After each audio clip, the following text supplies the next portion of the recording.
அன்பானவர்களே, இன்றைக்கு நான் வாழ்க்கையை கொண்டாடுவோம் என்ற தலைப்பிலே பேச இருக்கிறேன். இங்கே இருக்கிற நிறைய ஆசிரியர் பெருமக்கள் இருக்கீங்க, பணி நிறைவு பெற்ற ஆசிரியர் பெருமக்கள் இருக்கீங்க, பணியில் இருக்கிற ஆசிரியர் பெருமக்கள் இருக்கீங்க, நிறைய தாய்மார்கள் இருக்கீங்க. ஆங்காங்கே நாற்காலிகள் காலியாக இருந்தாலும் காலி இடங்கள் கூடிய விரைவில் பூர்த்தி செய்யப்படும் என்கிற ஒரு அறிவிப்பையும் கொடுத்து கொஞ்சம் கொஞ்சமாக தான் வந்து உட்காருவாங்க. இப்பெல்லாம் பெரும்பாலான பல இடங்களில் கூட்டம் வர்றதுக்கு வாய்ப்பில்லை. உங்களுக்கு தெரியாதது ஒன்றும் கிடையாது. இந்த அளவுக்கு வருகை தந்திருக்கிறீங்கன்னா அது ஒரு பெரிய விஷயம்.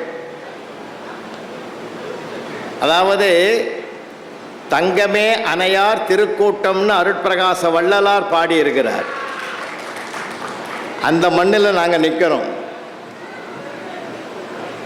ஒன்று மண்ணில் இருந்து தங்கத்தை பிரித்து எடுக்கிறதுக்கு நம்ம காய்ச்சனம்னா பித்தளை அலுமினியம் இரும்பு எல்லாம் போன பிறகு தங்கி இருப்பது தங்கம்னா போனவங்களை நான் பித்தளை அலுமினியம் சொல்லலை, அவங்களும் தங்கம்தான். அவசர காலமாக விலையேறி போச்சேன்னு வெளியே போயிட்டாங்க. ஆனால் எது ஆனாலும் பரவாயில்லைன்னு தங்கி இருக்கிற திருக்கூட்டமே என் தங்கத்திற்கு நிகரான ஒரு சில வார்த்தைகளை நாம் பரிமாறிக்கலாம். நான் சொல்ல போகிறது என்னமோ எல்லாம் எனக்கு தெரிஞ்ச மாதிரி உங்களுக்கு தெரியாத மாதிரியும் சொல்ல போகிற விஷயம் இல்லை.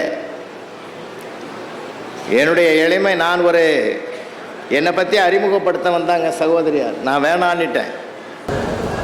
ஏன்னா அது வேற ஒருத்தர் கூகுளில் இருக்கிற வரலாற்றில் என் படத்தை எடுத்து வச்சுட்டான். இன்னைக்கு இருக்கிற பெரிய பிரச்சனையே அதுதான் சார். ஏன்னா நம்ம உறவுகள் மத்தியில் இருந்த காலத்தில் ஒருத்தருக்கு ஒருத்தர் நம்ம பேசி அறிமுகப்படுத்தணும். இப்போ கருவிகள் வந்த பிறகு அதுக்கு வேலையே இல்லாமல் போச்சு. இந்த செல்போன் இருக்கே, இது பல பேருடைய பொழப்பை சாப்பிட்டுட்டுது இல்லையா? ஏகப்பட்ட இது, அதெல்லாம் சொல்ல போனால் அதுக்கு 1 மணி நேரம் ஆகும். இதை உள்ளங்கையில் வைத்திருந்தால் உலகத்தை பற்றி தெரியும், இதை கீழே வைத்தால்தான் வீட்டில் என்ன நடக்குதுன்னு தெரியும். பேசுவதற்காக கண்டுபிடிக்கப்பட்ட அந்த கருவி இன்று மனிதர்களை ஊமையாக்கி விட்டது. அதுதான் உண்மை. உண்மைங்க, சிந்திச்சு பாருங்க. யார் பேசுகிறான் இப்போ? அதை வச்சுக்கூடும் பார்த்துக்கின்னு தாங்கிறான். எங்கே பார்த்தாலும் ரயில்வே ஸ்டேஷனில் உட்காந்தாலும் பார்க்குறான், பஸ்ஸில் உட்காந்தாலும் பார்க்குறான், ட்ராவல் பண்ணும்போதும் பார்க்குறான். லேபர் வார்டில் ஒரு அம்மா அட்மிட் ஆகி டெலிவரி ஆகிட்டு சார். அந்த அம்மாவுக்கு டெலிவரி ஆன உடனே மூர்ச்சை தெளிஞ்சு லெஃப்ட்லேயும் ரைட்லேயும் கையால் தடவுது. நர்ஸு சொல்லிச்சு, சிஸ்டர் குழந்தை என்கிட்ட இருக்குதுன்னுச்சு. நான் செல்லை தேடுறேம்மான்னு சொல்லிச்சு அந்த அம்மா. பிள்ளையை தேட வேண்டிய காலகட்டத்தில் செல்லை தேடுகிற அளவுக்கு மனித மனம் மாறுபட்டு கிடக்கிறது. ரொம்ப வருத்தமாக இருக்கு. ஏன்னா அந்த செல்லுக்கு இப்போ இருக்கிற சிக்கல் நிறைய இடங்களில் அது ரொம்ப நல்ல கருவி, உண்மையிலே பாராட்டணும். அதில் 1000 நன்மைகள் இருக்கு சார். கரெக்டாக சிக்னலில் நிற்குது, போகிற காருக்கு வழி விடுது, எங்கே நிற்கணும்னு தெரியுது, எல்லாம் பிரமாதமாக அட்வான்ஸாக போயிட்டு ஓப்பனில் போயிடுச்சா. அப்போ தான் நான் நினச்சேன், வருஷத்துக்கு முந்தி நான் 2 பேரும் சேர்ந்து சிங்கப்பூர் போயிருந்தோம். ஒரு ரோடை 3 பேரும் கை கோத்துக்குன்னு கிராஸ் பண்ணி ஓடணும். அந்த பக்கமாக பேரறிஞர் தமிழறிஞர் கணேஷ் சிஸ்டபேசன் காரில் வந்தவர் ஓரமாக காரை நிறுத்திட்டு இறங்கி ஓடி எங்கள் 3 பேரையும் கட்டி பிடிச்சி தமிழ்நாட்டிலிருந்து வந்த தங்கங்களேன்னார். நான் கேட்டேன், பேர் கேட்கல, ஊரு கேட்கல, அட்ரஸ் கேட்கல, எப்படி சார் எங்களை தமிழ்நாட்டுக்காரன் கண்டுபிடிச்சிங்கன்னு. எந்த இடத்துல ரோடை கிராஸ் பண்ணக்கூடாதோ அங்கே கிராஸ் பண்ணான்னா அவன் நம்மளாக தான் இருக்கும் நான் முடிவு பண்ணேன்னாரு. நாம் மனிதர்கள் தவறு செய்கிறோம். இப்போ கருவிகள் தவறு செய்யாமல் பயணிக்கிற அழகு அற்புதம். இன்றைக்கு ரோபோ வருது. இப்போ அமெரிக்காவில் ஒவ்வொரு வீட்லேயும் ரோபோ தான் வேலை செய்ய போகுது. அந்த அளவுக்கு அவன் அட்வான்ஸாக போய்கிட்டு இருக்கான். மனிதர்களுக்கே செயல்பாடு இல்லாமல் போயிடும் போல இருக்கு. வலிமை வாய்ந்தவர்களாக வந்து கொண்டிருக்கிறார்கள் என்பதிலே மாற்று கருத்துக்கு இடமே இல்லை. இப்ப மேடையில நம்ம பார்த்தோம் இல்ல, வெளிப்படுத்தி தூரமா உட்கார்ந்து சொற்பொழிவை நிதானமா கேட்பார். ஒரு அருமையான மனிதர், அவருக்குன்னு ஒரு லட்சியத்தை எடுத்துக்கிட்டு இந்த மாதிரி பிள்ளைகளுக்கு ஒரு ஊக்கத்தையும் உற்சாகத்தையும் கொடுத்து தன்னம்பிக்கையிலே வளர்த்திருக்க பெருமை அந்த மாமனிதருக்கு சார். நான் நேரடியாகவே அவரை வாழ்த்து சொல்லியிருக்கேன். தம்பி கூட சொன்னார் ஒருத்தர், நாங்கெல்லாம் நீயா மாற்றுத்திறனாளி, நீ தான். ஏன்னா எவ்வளவு பிள்ளைகள் அந்த மாதிரி அந்த ஆர்வத்தோட மனிதனுக்கு பெருந்தலைவர் காமராஜர் இந்த மண்ணுக்கு 2 செய்தி சொன்னார்.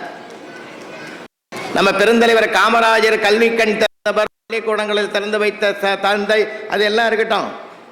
மதிய உணவு திட்டம் தந்தார், அது இருக்கட்டும். அதற்கு மேலாக இந்த சமுதாயத்திற்கு சொன்ன 2 செய்தி என்ன தெரியுமா? என் அன்பு பெற்றோர்களே, உங்களுக்கு உங்கள் இடத்திலே உங்கள் பிள்ளைகள் ஒருவேளை ஊனமாக பிறந்தால் அவர்களுக்கு சொத்து சேர்த்து வையுங்கள். அவர்கள் ஆரோக்கியமாக பிறந்தால் அவர்களுக்கு சொத்து சேர்த்து வைத்து ஊனமாக்கி விடாதீர்கள். என்ன அருமையான சிந்தனை இந்த நாட்டுக்கு சொன்னார் அவர். அவர் படிக்கவில்லை, ஆனால் அவரை இன்றைக்கு படிக்கிறார்கள். எல்லா துறையிலுமே வல்லுநராக இருந்தார். அதனால இங்கே பெற்றோர்களும் ஆசிரியர்களும் கலந்திருக்கிற ஒரு கூட்டம், அருமையான கூட்டம். பிள்ளைகளுக்கு அவருடைய ஒரிஜினாலிட்டி, வாழ்க்கையில் நாம் சில முடிவுகள் திணிப்பதை விட ஊட்டுவதற்கு தயாராக இருக்கணும். எனக்குள் இருப்பதை உனக்குள் வரணும்னு ஆசைப்படணுன்றதை விட அவனுக்கு உள்ள என்ன இருக்குதுன்னு பாருங்க. சொல்லல, வேடிக்கைக்கு சொல்லல சார். அவன் படிச்சுட்டு போன பிறகு நம்மளை படுத்துவான். 2 மாதத்துக்கு முந்தைய கும்பகோணம் போயிருந்தேன். ரோட்டரி மீட்டிங்கில் பேசலான்னு போயிருந்தேன். நிறைய நேரம் சொல்லி கும்பேஸ்வரர் கோயிலுக்கு போய் அர்ச்சனை பண்ணி வரலான்னு தேங்காய் பழம்லாம் வாங்கிட்டு வந்தா அதில் வெத்தலை பாக்க காணும். ஏன்பா இல்லையான்னு கேட்டேன். 3வது பெட்டி கடையில் இருக்குது, போய் கேளுன்னா. 5 ரூபா நோட்டை கொடுத்துட்டு வெத்தலை பாக்கு கொடுப்பான்னா அவன் 2 வெத்தலையும் 2 பாக்கும் வச்சான். கூட 2 வெத்தலை வைக்கக்கூடாதான்னு. அன்னைக்கு நான் படிக்கிற காலத்தில் நீ கூட 2 மார்க் போட்டிருந்தீன்னா இன்னைக்கு ஏன் இந்த கடை வைக்கிறேன்னா எனக்கு தூக்கி வாரி போட்டுது. நீ யாரா தம்பின்னு. குரோம்பேட்டையில் உங்ககிட்ட தான் படித்தேன்னா. எத்தனை வருஷம்? 2 வருஷத்துக்கு முந்தி படித்தவன் விடாமல் வராம்பார் கூட. இதுதான் என் ஆசிரியர்களுக்கு கிடைக்கிற ஒரு பெரிய மகிழ்ச்சி. நீங்க எங்க போனாலும் நம்மள அடையாளம் பண்ணிக்குவாங்க.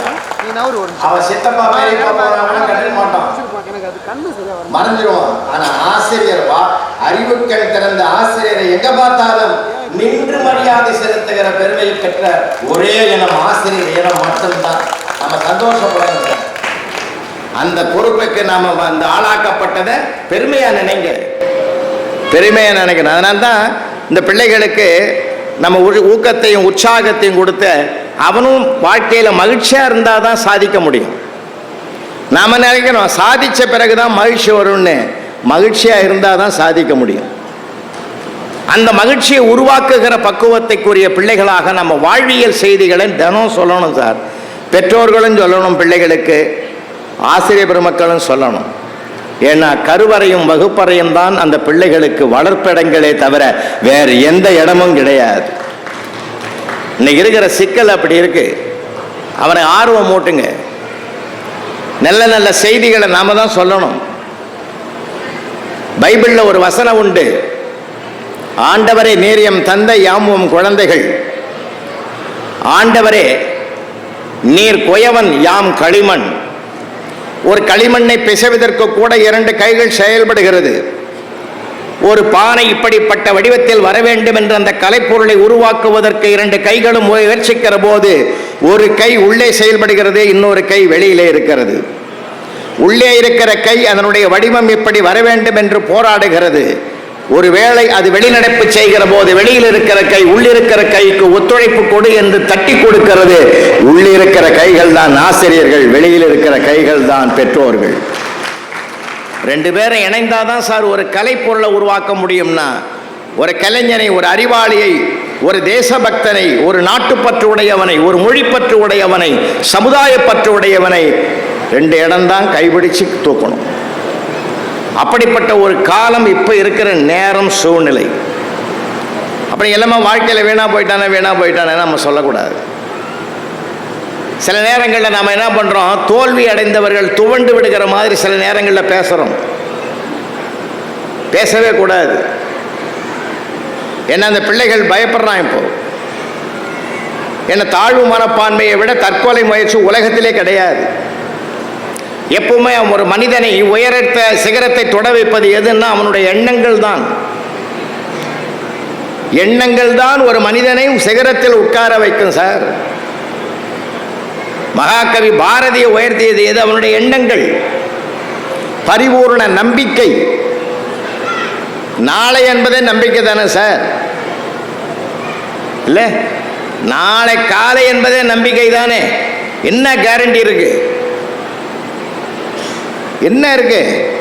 நான் அப்பப்போ சொல்றது, அது ஒன்றுக்காகவே ஆண்டவனுக்கு நாம் நன்றி சொல்லணும். அது எந்த ஆண்டவனாக இருக்கிறோம், அது அல்லாவா இருக்கட்டும், இயேசுவா இருக்கட்டும், பெருமாளா இருக்கட்டும், சிவபெருமான யாராவது இருக்கட்டும், அந்த ஒன்று ஒரு நிலைக்காவது இயற்கை ஆற்றலாக கூட இருக்கட்டும். ஏன்னா மனிதனுக்கு ஒரு டேட்டு தெரிஞ்சு வச்சுக்கிறான். எல்லா மனுஷனுக்கும் இன்னொரு டேட் இருக்குது.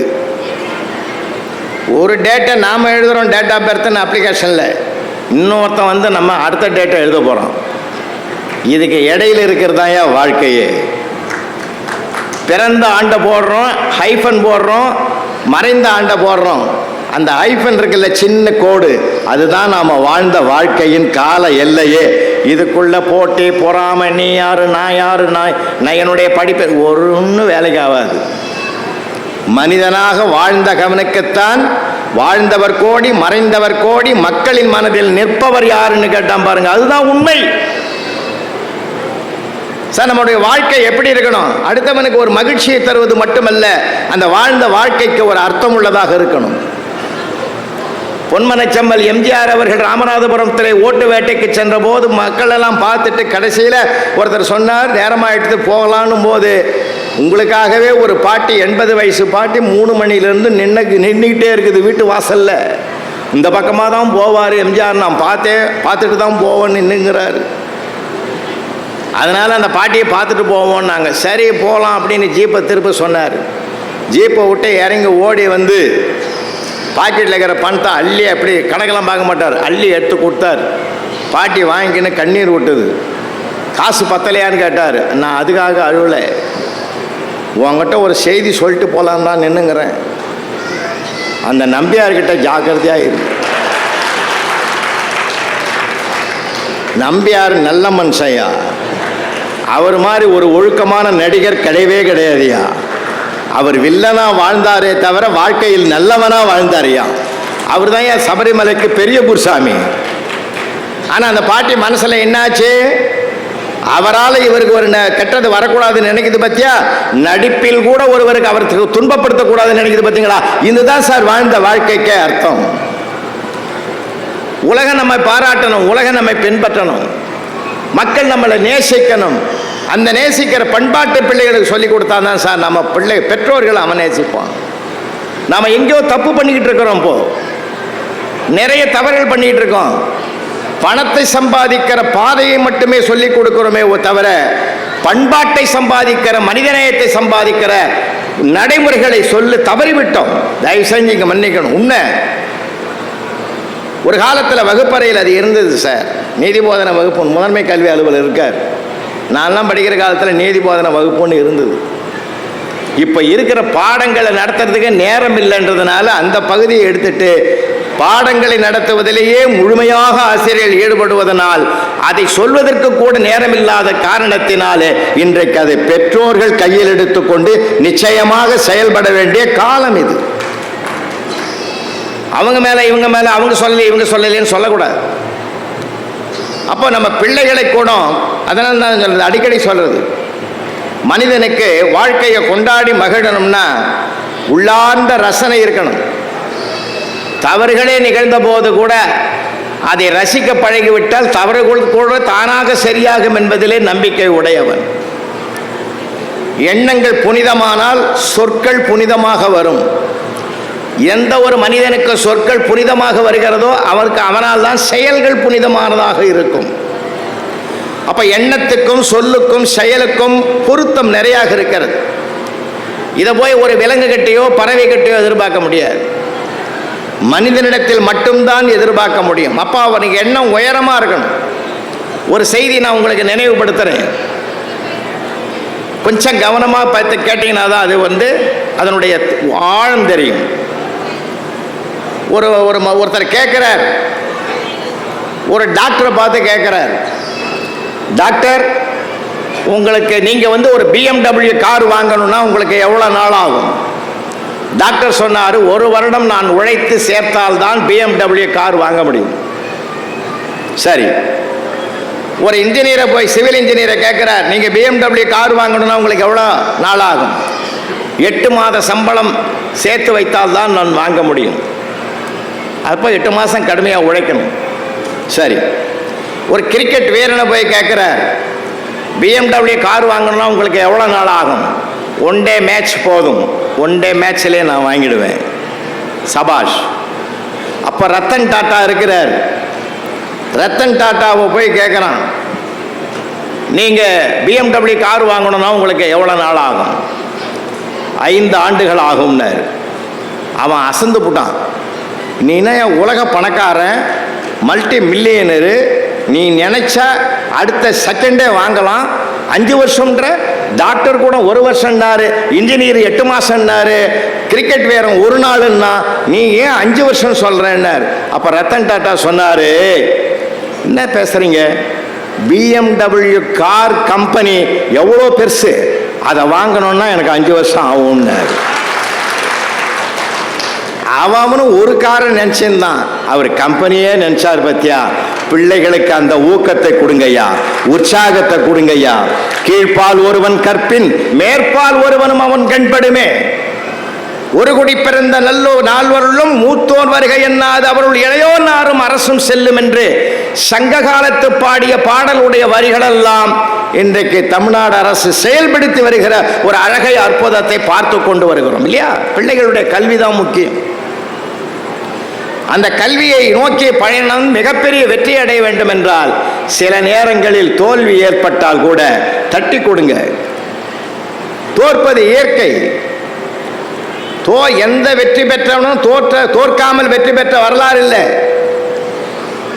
1299 முறை தான் எடுத்துக்கொண்ட முயற்சியில் செயல்பட முடியும் முழுமையான வெற்றி பெறாமல் தான் 1300வது முறை வெற்றி பெற்றார். மின் விளக்கை கண்டுபிடித்த தாமஸ் ஆல்வா எடிசன் என்றால். அவர் கூட ஒருத்தன் கேட்டான், அப்ப 1299 முறை நீ தோற்றாயா? தோற்ற இது இல்ல, முயற்சி செய்தேன். அந்த பார்வை எப்படி இருக்குது பார்த்தீங்களா? அப்படிப்பட்ட பார்வை வேணும் சார். ஒரு பையன் +2ல் ஃபெயில் ஆயிட்டான் சார். ஆசிரியர் பெருமக்கள் இருக்கிறதுனால சொல்றேன், பெற்றோர்களுக்கு கேட்டுங்க. ஒரு பையன் ஃபெயில் ஆயிட்டான் +2ல். அவன் சூசைட் பாயிண்ட் போயிட்டான். போன உடனே அவங்க ஊரே திரண்டு வந்து அவனை காப்பாற்றுறதுக்கு முயற்சி பண்ணுது. அவங்க அப்பா போராடி எப்படியோ அவனை மீட்டுட்டார். ஆனாலும் கூட அவனுடைய குற்ற உணர்வு அவன் மனசு விட்டு போகலை. ஏன்னா நம்முடைய நம்ம செப்பப்போ கங்கையில் மூழ்கிறான், காவிரியில் மூழ்கிறான், பாவங்கள் போகும்னு. ஏன் தெரியுமா? அது மனதில் உள்ள குற்ற உணர்வுகள் போய்விட்டது என்ற நம்பிக்கை அவனுக்கு வந்தால் அடுத்த நாள் அவன் வாழ்வான் என்பதற்காகத்தான் அதை கூட பெரியவர்கள் வகுத்து கொடுத்திருக்கிறார்கள். குற்றம் வேறு, குற்ற உணர்வு வேறு. எந்த நதியில மூழ்கினாலும் கொலை குற்றம் தான், அது போவாது. ஆனா கொலை செஞ்சிட்டோமே என்ற உணர்வு போயிடும், அந்த மனநிலை மாறும். அப்போ அவர் அப்பா என்ன பண்ணாரு, இவனுடைய டெய்லி பார்க்கிறார் 3 மாசமா, அவனுடைய மன உணர்வு மாறல, அதே மயக்கத்தில் இருக்கான். அவனை அப்படியே கூட்டிக்கிட்டு வாடா வயக்காட்டுக்கு போகலாம் அப்படின்னு கூட்டிகிட்டு போனார். அவர் 1 ஏக்கர் நிலத்துல பருத்தி செடி வச்சிருக்காரு. அப்படியே வயல் பூரா சுற்றி அவனோட சுற்றி காட்டிட்டு வந்தார். ஒரு இடத்துல ஒரு பருத்தி செடி ஃபுல்லாக பூச்சி பிடிச்சி போச்சு. அவ்வளோ பெரிய வயலில் ஒரே ஒரு செடி தான் பூச்சி பிடிச்சி போய்க்குது. வயக்காட்டில் வேலை செய்கிற 2 பேரை கூப்பிட்டு, இந்த வயக்காட்டை முழுசும் கொளுத்துன்ட்டார். அப்போ பையன் கேட்டான், என்னப்பா உனக்கு என்னென்ன பைத்தியம் முடிச்சு போச்சா? பாதிக்கப்பட்டது ஒரு செடி, அதுக்காக வயக்காடு முழுவதும் கொளுத்த சொன்ன? அப்பா சொன்னார், டேய் நீ ஒரு முறை தானே ஃபெயில் ஆன, அதுக்கு உன் வாழ்க்கையை முடிச்சிக்கணும்னு நினச்சல, அதனால தான் இந்த ஒரு செடி எல்லா செடியும் போகட்டும்னு நான் நினச்சேன்னாரு. அப்போ பையனுடைய மனசு மாறிச்சியா, இனிமேல் நான் மனமாற்றம் பெறுவேன், அடுத்த முறையில் நான் ஜெயிப்பேன் என்று மனதை மாற்றி கொண்டான். தெரியுமா சார், எப்பயுமே அவங்க பாதையில் போய் தான் நம்ம மாற்றணும். அதே மாதிரி ஒரு பையன் சேலத்தில் நீட்லேயே ஃபெயில் ஆகிட்டான். நீட்டில் ஃபெயில் ஆகி அந்த ஊரில் எது உயரமான இடம்னு அவனே ஆராய்ச்சி பண்ணான். செல்ஃபோன் டவர் தான் உயரமாக தெரிஞ்சுது.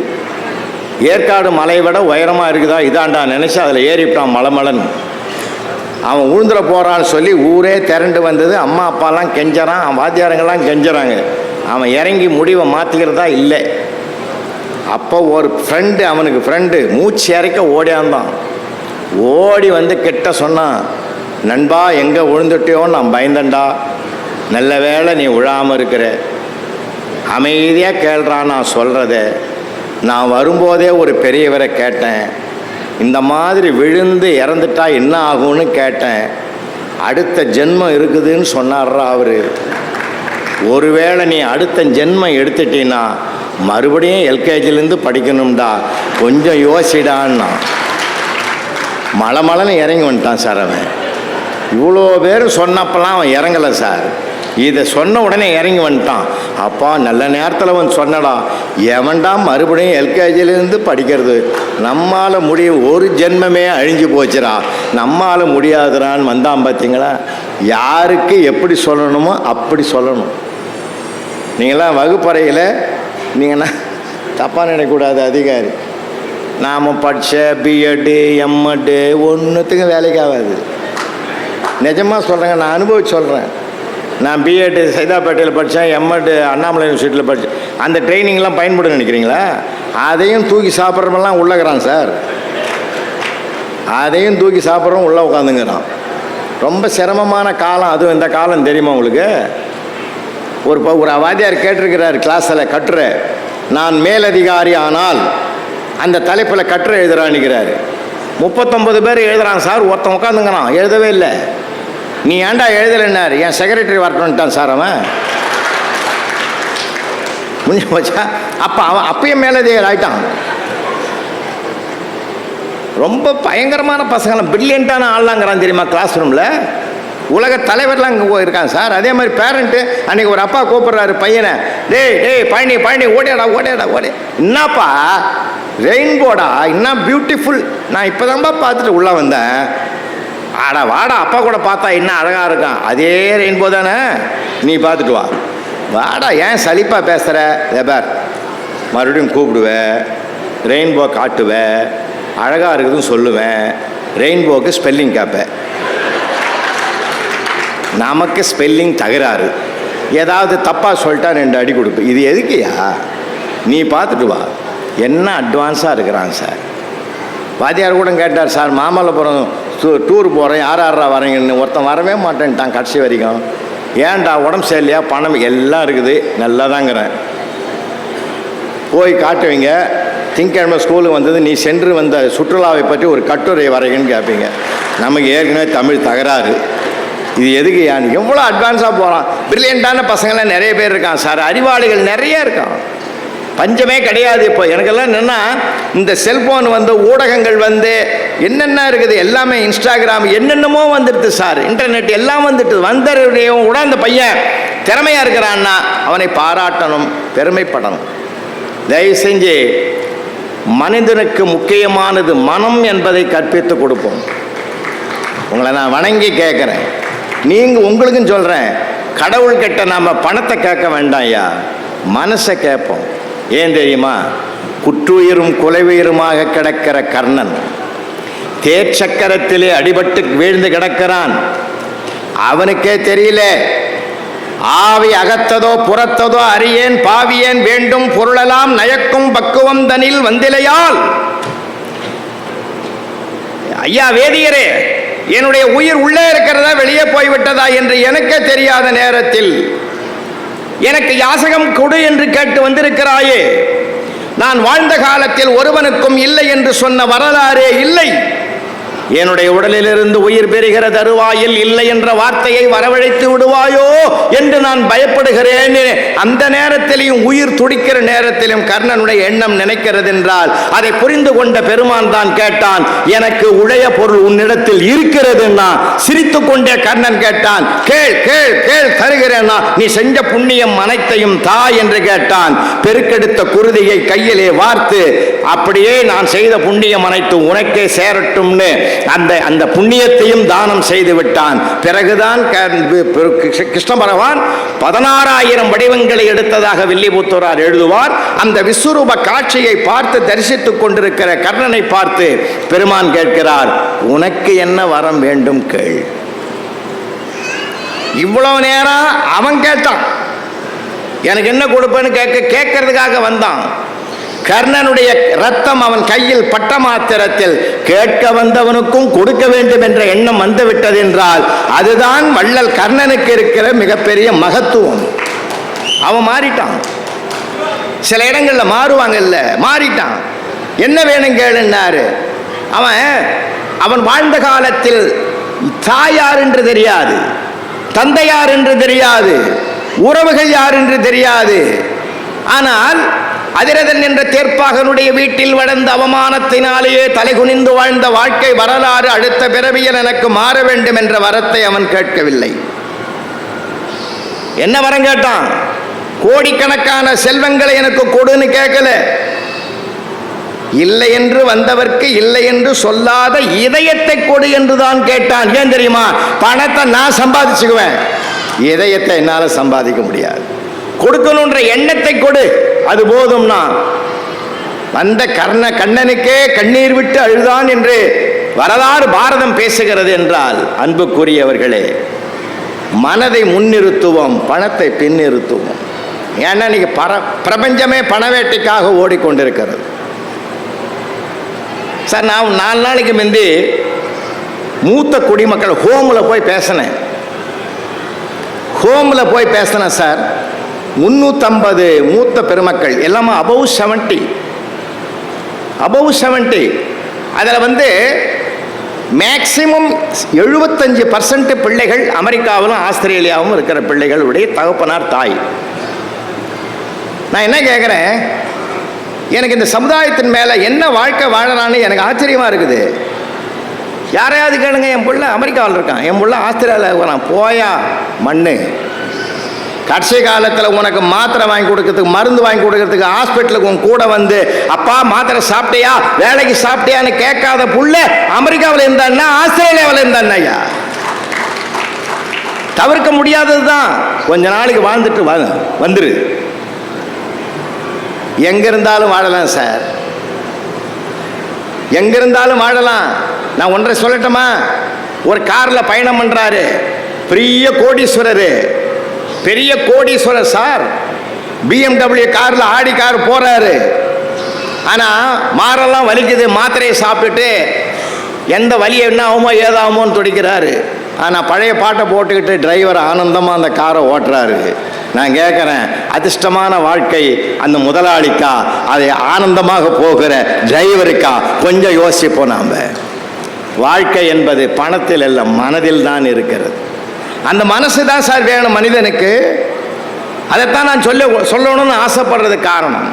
இப்போ மகா சிவராத்திரி வந்ததில்லை, மகா சிவராத்திரிக்கு எல்லாம் கூட்டம் கோயிலில், கோயிலில் சிவன் கோயிலில் கூட்டம். வான் வழியாக பார்வதியும் பரமேஸ்வரனும் கைலாயத்திலேருந்து புறட்டு வான் வழியாக வந்தாங்க. கற்பனையாக இருந்தாலும் கருத்து எடுத்துக்கங்க. வான் வழியாக வரும்போது கீழே ஒரு சிவன் கோயிலில் அந்த அம்மா எட்டி பார்த்துட்டு சொல்லிச்சான், உங்களை பார்க்கறதுக்கு தான் லட்சக்கணக்கான பேர் கோயிலுக்குள்ளே இருக்கிறாங்க. அதெல்லாம் ஒன்றும் இல்லைன்னு இருக்கிறார் சர்வேஸ்வரன். இல்லை உங்களை பார்க்க தான் வந்திருக்காங்க. சரி, எதுக்கும் போய் பார்த்துருவோமா? 2 பேரும் கோயிலுக்கு வந்தாங்க. யாருமே இவங்களை கண்டுக்கல. நேராக உள்ளே போனாங்க. கோயில் பூசாரி இவங்களை பார்த்துட்டு கேட்டார், புதுசாக தெரியுறீங்க, நீங்கள் யார், இன்னும் ஊர்லேருந்து வந்துக்கிறீங்கன்னு கேட்டார். சிவபெருமான் உண்மையை சொன்னார், நான் கைலாயத்துலேருந்து வந்திருக்கிறோம், நான் தான் சிவபெருமான். உங்ககிட்ட நான் ஏன் மாற்றி சொல்லணும், நான் தான் சிவபெருமான்னாரு. என்ன கதை விடுற, சிவபெருமானாவது என்கிட்ட வர்றதாவது. அவர் எவ்வளோ நம்பிக்கையில் பூஜை பண்ணிக்கிறாரு பாரு. அவர் வருவார்னு பக்தன் கும்பிட்டுங்கிறான், அவர் வரமாட்டார்னு நம்பிக்கையில் இருக்கிறாரு. என்ன யார்கிட்ட பொருளா விட்றா அப்படின்னா, யோ நான் தான் என் சிவபெருமான். சரி நம்புறது எப்படி? நீ என்ன சொன்னாலும் நான் செய்கிறேன். இப்போ சரி, இந்த தீர்த்த சொம்பு இதெல்லாம் சொம்பு பித்தளை சொம்பு, இதை தங்கமாக்கு பார்ப்போம். அப்படி கையை வச்சாரு சார், தங்கமாயிடுச்சு. திரும்பி பார்க்குறான், அங்கே இருந்த 2 லட்சம் பேரை காணோம். தலை தெறிக்க ஓட்டான். பார்வதி தேவி பதறி போச்சு. அடப்பாவிகளா, இதை பார்த்துட்டு ஆச்சரியமாக ஒழியாரதை விட்டுட்டு ஏன்டா பயந்துன்னு போகிறீங்கன்னு சிவபெருமான் சிரிச்சார். அந்த சிரிப்புக்கு அர்த்தம் அப்புறம்தான் தெரிஞ்சது. 5 நிமிஷத்தில் அவனும் அண்டாம் குண்டாம் தாம்பால் தட்டு டம்ளரு பித்தளை ஸ்பூனு கூட தூக்கான்ட்டான் சார். எங்கே அவர் இதை தோடுன்னா சார். அப்போ தான் பார்வதி தேவிட்ட சொன்னாராம் ஈஸ்வரன், இவன்லாமா என்னை பார்க்க வந்தான், என் மூலமாக அவனுக்கு என்ன கிடைக்கும்னு வந்திருக்கிறான். உலகம் எப்படி போகுது பார்த்தீங்களா? இல்லை சார், என் தாத்தாவோ என் பாட்டனோ என் பாட்டனுக்கு பாட்டனோ அதை சொல்லி கொடுக்கல சார், உறவுகளை. அதனால தான் எங்கள் வள்ளுவன் அன்னைக்கு எழுதினான் சார், காக்கை கரவா கரைந்துண்ணமாக்கமும் அன்னநீரார்க்கே உளன்னு. காக்கா கூட்டத்தோடு எப்படி சாப்பிடுதோ அது மாதிரி உன் உறவுகளோடு சாப்பிட்றான்னு அன்னைக்கே வள்ளுவன் 2000 வருஷத்துக்கு முந்தி சொன்னானே. இன்னைக்கு பசங்களுக்கு நம்ம என்ன சொல்லி கொடுக்குறோம்? யாரும் எவரும் வேணாம், அவனுக்கு ஒன்றும் தெரியல சார். யார் எவர் யாராவது பேச தெரியுதா சார்? தயவு செஞ்சு உங்களுக்கு எல்லாருக்கும் நான் வணங்கி கேட்குறேன், நல்ல வார்த்தைகளை சொல்லிக் கொடுங்க ஐயா. கல்வித்துறைகள் சார்ந்து நடத்துறதுனால சொல்கிறேன். நம்ம தமிழ்நாட்டுக்கு 2 மொழி கொள்கை இல்லையா? நமக்கு 2 மொழி கொள்கை. அவன் என்ன மொழி வேணாலும் படிக்கட்டும். எத்தனை மொழி படித்து நான் என்ன சொல்கிறேன், ஒரு ஹிஸ்ட்ரி எடுத்து பார்த்தீங்கன்னா ஆச்சரியமாக இருக்குது. வருஷத்துக்கு இஸ்ரேல் இளைஞன் ஒரு வருஷத்துக்கு 64 புத்தகம் படிக்கிறானா சார். யாரு? இஸ்ரேல். சின்ன நாடு இஸ்ரேல். அமெரிக்காவே கலக்கிறான் சார். ஏன்? அத்தனை பேரையும் அறிவாளிகள். அவன் இல்லாமல் எதையுமே கண்டுபிடிக்க முடியாது என்ற அளவுக்கு தன்னுடைய அத்தனை கனிம வளங்களையும் கையில் வச்சிருக்கிறான். அப்படிப்பட்ட வல்லரசை ஆட்டி படைக்கிறான் இஸ்ரேல். காரணம் இளைஞருடைய கல்வி திறன். ஒரு பையன் ஒரு ஆள் 64 புத்தகம் படிக்கிறானா. அடுத்த அதிகமாக படிக்கிறவர்கள் ஜெர்மனி. கடைசி லிஸ்டில் தான் இந்தியா இருக்குது. ஒரு ஆள் வருஷத்துக்கு 1 புத்தகம் தான் படிக்கிறானா. கொஞ்சம் வாங்கி போவாங்க, நிறைய பேர் வாங்கி போவான். அது இன்னும் வரவேற்பு வரையில வச்சுட்டு போடுவான் தேவம் படிக்கிறதுன்னு. சார் 1000 செய்திகள் உள்ளே இருக்குது சார். நிறைய படிக்கணும். பிள்ளைகளுக்கு ஆங்கிலத்தையும் நல்லா தரவாக சொல்லிக் கொடுங்க. ஏன்னா உலகம் முழுவதும் போகணுன்னா ஆங்கிலம் இல்லாமல் ஒன்றும் பண்ண முடியாது. ஏன் தெரியுமா? ஆங்கிலம் என்பது வணிக மொழி, நமக்கு வருமானத்தை சம்பாதிச்சு கொடுக்கும். அன்னை தமிழ் வாழ்க்கை மொழி, வாழ்க்கை எப்படி வாழணும்னு சொல்லிக் கொடுக்கும். இந்த 2ஐயும் கற்றுக் கொடுங்க. அவனுக்கு நல்ல ஃப்ளூண்ட்டாக பேசணும், எழுதணும், எல்லாத்துக்கும் திறமை. அதுக்கு மேலே எந்த மொழி வேணால் படிக்கட்டும், அவன் இஷ்டம். அது கட்டாயப்படுத்தாதீங்க. அவனுக்கு அவனுடைய திறமையை பொறுத்து இருக்கிறது. ஏன் இதை நான் வலியுறுத்தணும் தெரியுமா? மொழி உணர்வில் கலந்தாதான் நீங்கள் வாழ்க்கையில். பேச்சு தானே சார் மனிதனத்தையே இணைக்குது, வார்த்தைகள் தானே சார் இணைக்குது. இப்போ என்னோட சிஓ வந்தார். சிஓ வரும்போது உள்ளே வரும்போது, சார் நான் முதன்மை கல்வியோடு நீங்கள் உங்களுக்கு தெரியும் சார். அப்போ அந்த வார்த்தைகள் தான் எங்களுடைய இணைப்பு பாலம். வார்த்தைகள் என்பது தான் இணைப்பு பாலம். அது அந்த வார்த்தைகளை நல்லா பேச கற்றுக் கொடுங்க பிள்ளைகளுக்கு. ஒரு விஷயத்தை சொல்லி நான் நிறைவு செய்கிறேன். அதாவது ஜப்பானில் ஜப்பான் மன்னரும் அமெரிக்க அதிபரும் சந்திக்கணும். எப்பவுமே பார்த்தீங்கன்னா 2 நாட்டு அதிபர்கள் தலைவர்கள் சந்திச்சாங்கன்னா இவங்க 2 வார்த்தை அவங்க லாங்குவேஜில் பேசுவாங்க, இவங்க லாங்குவேஜில் அவங்க 2 வார்த்தை பேசுவாங்க. இப்போ நம்ம நார்த் இந்தியாவிலேருந்து மினிஸ்டர் வராருன்னு வச்சுக்கோ, ஒன்றிய அரசுலேருந்து மந்திரிங்க வந்தாங்கன்னா என்ன பேசுகிறாங்க மேடையில்? வணக்கம், நன்றி, முடிஞ்சு போச்சு. நமக்கெல்லாம் சந்தோஷம், நம்ம மொழியில் பேசுகிறாரு. அது மாதிரி ஜப்பான் மன்னர் அப்போ பில் கிளின்டன் அதிபர், அமெரிக்கா அதிபர், அவர் 2 பேரும் சந்திக்கிறதுக்கு என்ன பண்ணாங்க? 2 வார்த்தை ஜப்பான் காட்டுக்காரங்க ஜப்பான் மொழியான தாய்மொழியை தவிர வேற எந்த மொழியும் தெரியாது. ஆனா தன்னுடைய தாய்மொழியை தவிர அவனுக்கு வேற எந்த மொழியை தெரியாவிட்டாலும் அவன்தான் உலக சந்தையில் முதலிடத்தில் இருக்கிறான். ஏன்? அத்தனையும் மொழி வாயிலாக உணர்வுபூர்வமாக தெரிஞ்சுக்கிறான் சார். அப்போ என்ன பண்ணாரு, இந்த ஜப்பான் நாட்டு மன்னருக்கு ஒருத்தன் டியூஷன் எடுத்தான். 2 வார்த்தை. நீ கிளின்டனை பார்த்த உடனே ஹவ் ஆர் யூன்னு கேளு, அவர் ஃபைன் அப்படின்னுவார். நீ என்ன பண்ணுற, மீ டூ அப்படின்னு சொல்லு. இந்த ஆள் மன்னர் மனப்பாடம் பண்ணிங்கிறார் 1 மாதமா. ஹவாரி ஹவாரி ஹவாரி me too me too me too. Bathroom போனாலும் மனப்பாடம், எங்கே படுக்க போனாலும் மனப்பாடம். கடைசியில் மேடையில் கிளின்டன் அவர் ஒய்ஃபு ஹிலாரியும் கூட்டிங்கன்னு மேடையில் வந்துட்டார். மேடைக்கு வந்த ஆள் மறந்துவிட்டாங்க. 1 மாதமாக மனப்பாடம் பண்ணதெல்லாம் மறந்து போச்சு. கிட்ட வந்த உடனே ஹவாரியூன்னு கேட்கறது மைண்டில் போயிடுச்சு. ஹுவாரியூன்னு கேட்டான். கிளின்டன் பாருங்க என்ன பண்பா பதில் சொன்னார் பாருங்க. அவர் அது மொழி புரியுது இல்லை. ஹுவாரியோ, ஐ ஆம் ஹிலாரிஸ் ஹஸ்பண்ட். நம்மால் சொல்லிட்டான் மீ டூன்ட்டான். புரியுதா? இப்போ எவ்வளோ சிக்கல் வருது பார்த்தீங்களா? மொழி என்பது நம்முடைய உணர்வோடு கலக்கவில்லை என்றால் சிக்கல் வந்துவிடும். பிள்ளைகளுக்கு இதை சொல்லிக் கொடுங்கயா, அடிப்படையை சொல்லிக் கொடுங்கயா. அவன் படிக்கிறதுனா என்ன நினச்சிங்க தெரியுமா? பாட புஸ்தகத்தை படிக்கிறது மட்டும்தான் படிப்புன்னு நினச்சிக்கிறான். பாட புஸ்தகம் அவனுக்கு மார்க் வாங்கி கொடுக்கும், மதிப்பு வாங்கி கொடுக்காது. மதிப்பு வாங்கி கொடுக்காது சார், மார்க் வாங்கி கொடுக்கும். பிள்ளைகளுக்கு மதிப்புக்குரிய செய்திகளை நம்ம சொல்லிக் கொடுப்போம் சார். மதிப்புக்குரிய செய்திகளை சொல்லிக் கொடுப்போம். நான் போன வாரம் நான் கண்ணால் பார்த்ததை சொல்கிறேன் சார். ஒரு சின்ன பிள்ளைய அழைச்சிக்கிட்டு, அவன் 4th ஸ்டாண்டர்ட் படிக்கிற பையன்யா, அவனை கூட்டுக்கிட்டு மெடிக்கல் ஷாப்புக்கு வந்திருந்தாராங்க அவங்க அப்பா. அவங்க வீட்டில் எறும்பு தொல்லை அதிகமாக இருக்குதுன்னு எறும்பு அழிக்கணும்னு எறும்பு மருந்து இருக்குதான்னு கேட்டார் சார். இந்த 4th ஸ்டாண்டர்ட் படிக்கிற பையன் என்ன கேட்டான் தெரியுமா? அப்பா எறும்புக்கு உடம்பு சரியில்லையாப்பான்னு கேட்டான். நல்லா கவனிக்கணும். எறும்புக்கு உடம்பு சரியில்லையாப்பான்னு கேட்டான். அப்பா ஸ்டன் ஆயிட்டான் சார். அப்படியே அடாடா, நாம் எறும்பு அழிக்கணும்னு நினைச்சு மருந்து கேட்குறோம். ஒரு மருந்து கொடுத்தா உயிர் பிழைப்பாங்கன்ற அக்கறையில் எறும்பை காப்பாற்றுறதுக்கு அவன் நினைக்கிறான். அடாடா, மோட்ச சாம்ராஜ்யத்தின் திறவுகோல் ஜீவகாருண்யம்தான் என்று அருட்பிரகாச வள்ளலார் சொன்ன வார்த்தை இந்த பிஞ்சு மனதிலே குடியேறி இருக்கிறது என்று நினைத்த அவங்க அப்பா எனக்கு எறும்பு மருந்து வேணான்ட்டு வந்துட்டான் சார். என்ன அழகு! பிள்ளைகளுக்கு நம்ம சொல்ல வேண்டிய முறையில் சொல்லி கொடுத்தோம்னா அவன் கேட்பான் சார். எப்போ பார்த்தாலும் மனப்பாடம் பண்ணி மார்க் வாங்குறவனெல்லாம் இல்லையா, அவன்லாம் வாந்தி எடுக்கிறவன். அது சுய அறிவு இருக்காது, சுய அறிவு இருக்காது சார். திறமை வேறு, புத்திசாலித்தனம் வேறு. அந்த புத்திசாலித்தனத்தை நாம தான் உருவாக்கணும். கூட பழகணும், பேசணும். பேசாமல் போனதனாலே பல பிரச்சனைகள் விஸ்வரூபம் எடுக்கிறது. நிறைய பேசுங்க. பெற்றோர்களுக்கு உங்களை வணங்கி கேட்குறேன், புத்தக திருவிழாவில் வந்ததனுடைய பயனே உறவுகளோடு பேசுங்க. பிள்ளைகளோடு, பெற்ற பிள்ளைகளோடு நிறைய பேசுங்க சார். ஒளிவு மறைவே இருக்கக்கூடாது.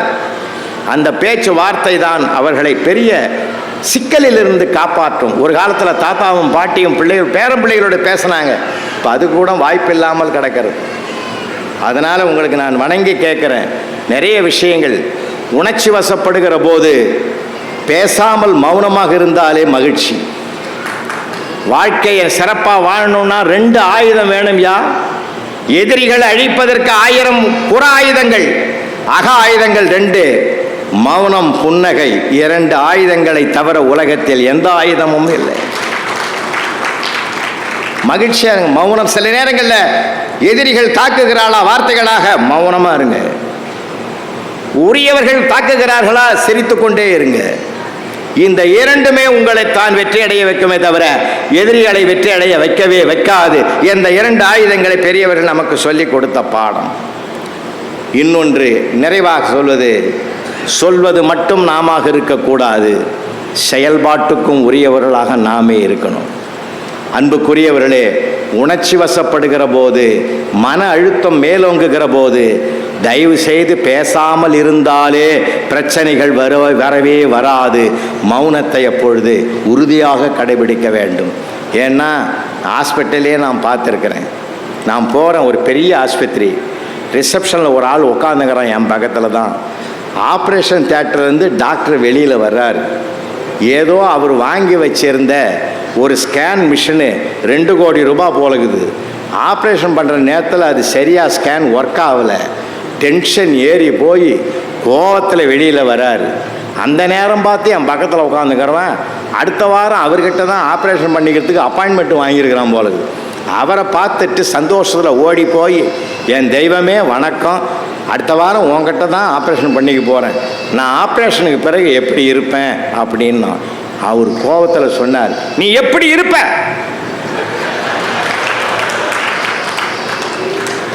அவ்வளோதான் சார், முடிஞ்சு போச்சு. அவன் அப்பாயின்மெண்ட்டே கேன்சல் பண்ணிட்டு போட்டான் சார். உணர்ச்சி வசப்படுகிற போது உதடுகள் தவறு செய்யும். ஒப்ப நிதானம், பொறுமை, சகிப்புத்தன்மை, அமைதியாக இருக்கணும், அமைதியாக இருக்கணும். அருமையான கூட்டம். எனக்கு அடுத்து வருகிற அற்புதமான ஒரு இடி முழக்கமான பேச்சு. நான் உங்களிடத்திலிருந்து விடைபெறுவதற்கு முன்பாக, ஏன் நான் சொல்கிறது ஒன்று செய்கிறது ஒன்றா இருக்கக்கூடாது. இது நடந்த உண்மையை சொல்லிவிட்டு நான் விடைபெறுறேன். 4th ஸ்டாண்டர்ட் கிளாஸ் ரூம், இது 4th ஸ்டாண்டர்ட் கிளாஸ் ரூம். அந்த டீச்சர் சொன்னாங்க, வெள்ளிக்கிழமை A4 ஷீட்டில் பாதி கிழிச்சு கையில் கொடுத்துட்டு, நான் சொல்கிற தலைப்பில் கட்டுரை எழுதுங்கன்னாங்க. கடவுளின் எதிரில் வந்தால் என்ன வரம் கேட்பேன், தலைப்பு தான். அவனை எடுத்து எழுத ஆரம்பிச்சிட்டான். எல்லா பேப்பரையும் கலெக்ட் பண்ணிக்கிட்டாங்க. சனி ஞாயிறு நான் திருத்திட்டு திங்கக்கிழமை கொடுக்குறேன்னு போயிட்டாங்க. ஞாயிற்றுக்கிழமை அந்த அம்மா டிஃபன் சாப்பிட்டு உட்காடுறாங்க, பேப்பர் திருத்தலான்னு. அவங்க வீட்டுக்காரர் ஹையர் ஆஃபீஸ் பேல் அதிகாரி, பெரிய பொறுப்பில் இருக்கிறவர், செக்ரட்டரியேட்டில் உட்காந்துங்கிறார். இந்த அம்மா பேப்பரை திருத்துறாங்க. படிச்சுட்டு தன்னை அறியாமல் அழுதார்கள். அவர் பார்த்துட்டாரு. ஏம்மா அழற? இந்த பையன் என்ன திட்டி திட்டி எழுதியிருக்கானா? ஏதாவது தப்பா எழுதியிருக்கானா? அதெல்லாம் ஒன்றும் இல்லைங்க. பின்ன ஏன் அழற? பையன் இந்த தலைப்பில் எழுதியிருக்கான், கடவுளே நீ என் எதிரில் வந்தால் நான் என்ன வரம் கேட்பேன் தெரியுமா கடவுளே? என்னை செல்போனாக மாற்றிவிடு கடவுளே என்ற வரத்தைத்தான் நான் கேட்பேன். ஏன் தெரியுமா கடவுளே? எப்பொழுதும் என்னை உள்ளங்கையில் வைத்து கொண்டாட வேண்டிய என் தாய் 24 மணி நேரமும் உள்ளங்கையில் செல்போனை வைத்துக்கொண்டு பார்த்து பார்த்து சிரிக்கிறாள். படுக்கும் போதும் சிரிக்கிறாள், சமைக்கும் போதும் சிரிக்கிறாள். எந்த நேரமும் அதனிடத்திலேயே பார்த்து பார்த்து சிரித்து, தொட்டு தொட்டு பார்த்து, தடவி தடவி பார்த்து மகிழ்கிறாளே கடவுளே.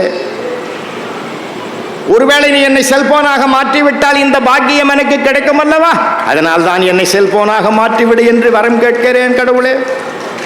அது மட்டுமில்லை கடவுளே, என்னுடைய அப்பா பெரிய அதிகாரி. அலுவலகத்திலிருந்து அவசர அவசரமாக வீட்டுக்கு வந்தால் 5:30 மணிக்கெல்லாம் ஆஃப் பண்ணி வச்சிருந்த செல்லை ஆன் பண்ணிட்டு உலகம் முழுவதும் பேசிக்கொண்டிருப்பாரே தவிர எதிரில் உட்கார்ந்து ஹோம்ஒர்க் எழுதி கொண்டிருக்கிற என்னை ஒரு வார்த்தை கூட பேச மாட்டார் கடவுளே. என் அம்மாவிடத்திலும் அப்பாவிடத்திலும் பிரியமாக நான் இருக்க வேண்டும் என்றால் நான் செல்போனாக மாறுவதை தவிர வேறு வழி இல்லை. அதை மாற்றுகிற சக்தி உனக்கு உண்டு, ஆகையினால் என்னை செல்போனாக மாற்றிவிடுன்னு எழுதியிருக்காங்கன்னு அந்த அம்மா அழுதேன்னுச்சு. அவரு கோவம் வந்துடுது. எழுந்துரு, அட்ரஸ் எடு, அவங்க அம்மா அப்பா உண்டிலன்னு பேசிடுவோம். முடியாதுங்க, அவன் நம்ம பையன்தாங்க. இதுதான் இன்னைக்கு நிலைமையே. பிள்ளைகளை நேசிங்க. நம்மை விட அவன் எதிர்காலத்தில் சிறப்பாக வருவான்னு நம்புங்க. நம்பிக்கை தான் வாழ்க்கை. அந்த வாழ்க்கை என்பது நம்பிக்கையில் தான் உருண்டோடுகிறது. அந்த நம்பிக்கையை உறுதியாக வைத்திருப்போம். அந்த நம்பிக்கையிலிருந்து நம்ம ஒருபோதும் தவற வேண்டாம். அந்த வாழ்க்கை முழுவதும் கொண்டாட்டமாகவும் குதூகலமாகவும் இருக்க வேண்டும் என்றால் குழந்தைகளோடு மகிழ்ந்து விளையாடுவோம். குற்றங்களை பார்ப்பதை முழுமையும் தவிர்த்து விடுவோம். குற்றம் பார்க்கின் சுற்றம் இல்லை, சும்மாவா சொன்னான் பெரியவங்க. எப்போ பார்த்தாலும் குற்றத்தையே பார்த்துக்கிட்டு 1000 ஏக்கரில் புழுதி காலா விதைச்சிட்டு வந்துட்டான் சார். 1000 ஏக்கரில் புழுதி காலம் வேஸ்ட் வந்துட்டான், மழை இல்லைன்னு, அப்பப்போ பேயும்னு. ஆனால் அங்கங்கே பயிர் வந்துக்குது, வயல் பூரா நெல்லா களையாக வந்துடுது. களை வெட்டினா கூலி கட்டுப்படி ஆகாதுன்னு மாட்டை விட்டு மேயிடான்னு ஊர் பஞ்சாயத்து கூடி முடிவு எடுத்தது. அப்போ ஒருத்தன் சொன்னான், நம்ம ஊரில் ஒரு ஆளுகிறான், அவன் எதை பார்த்தாலும் சொன்னான் அப்படியே பலிக்குது. ஒரு குழந்தை துள்ளி ஓடிச்சு, உம்மா வேகமாக ஓடுத, வயசு என்னான்னா 2ன்னா, அடுத்தபடி படிக்கட்டில் விழுந்து ஃப்ராக்சர் ஆகி போச்சு, பலிச்சு போகுது அந்த ஆள்.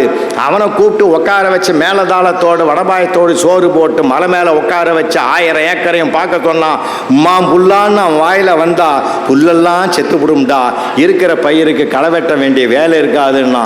சபாஷ், நல்ல யோசனைடான்னு மேலதாளத்தோடு வச்சு மலைக்கு கூட்டி போய் 1000 ஏக்கரையும் பாடுறா பெரியவரேன்னு சொன்னா. அவன் அப்படியே ஒரு ரவுண்டு பார்த்துட்டு சொன்னான், உம்மா புல்லுலேயும் அங்கங்கே நெல்லுக்குதுன்னா சார். அதனால குற்றம் நிறைய, இதைத்தான் இப்படிதான் மனிதன் போய் கொண்டிருக்கிறான். அவர்களை கண்டு விலகி நிற்போம், நல்லவர்களோடு பேசுவோம். டெய்லி நல்லவங்களோட நிறைய பேசுங்க ஐயா. பேச்சு என்பது மனசுக்கு ஒரு மகிழ்ச்சியை கொடுக்கணும். உறவுகளை காப்பாற்றுங்க, நண்பர்களை காப்பாற்றிக்குங்க. உறவு, நட்பு நம்முடைய செல்வமும் செல்வாக்குக்கு பிறகுதான் அதற்கு பிறகுதான் இவைகளெல்லாம் என்பதனாலே வாழ்க்கையை கொண்டாடுவதற்கு பல அம்சங்கள் இருந்தாலும் மகிழ்ச்சி ஒன்றுதான் மையப்புள்ளி. அது உறவுகளோடும் குழந்தைகளோடும். அந்த வகுப்பறையிலே இருக்கிற ஆசிரியர்கள் பெற்றோர்களாக மாற வேண்டும், வீட்டில் இருக்கிற பெற்றோர்கள் ஆசிரியர்களாக மாற வேண்டும். அப்பொழுதுதான் நல்ல பிள்ளைகளை வளமாக நலமாக உருவாக்கி உலகத்துக்கு தர முடியும் என்று சொல்லி இந்த நல்ல வாய்ப்புக்கு நன்றி கூறி விடைபெறுகிறேன். வணக்கம்.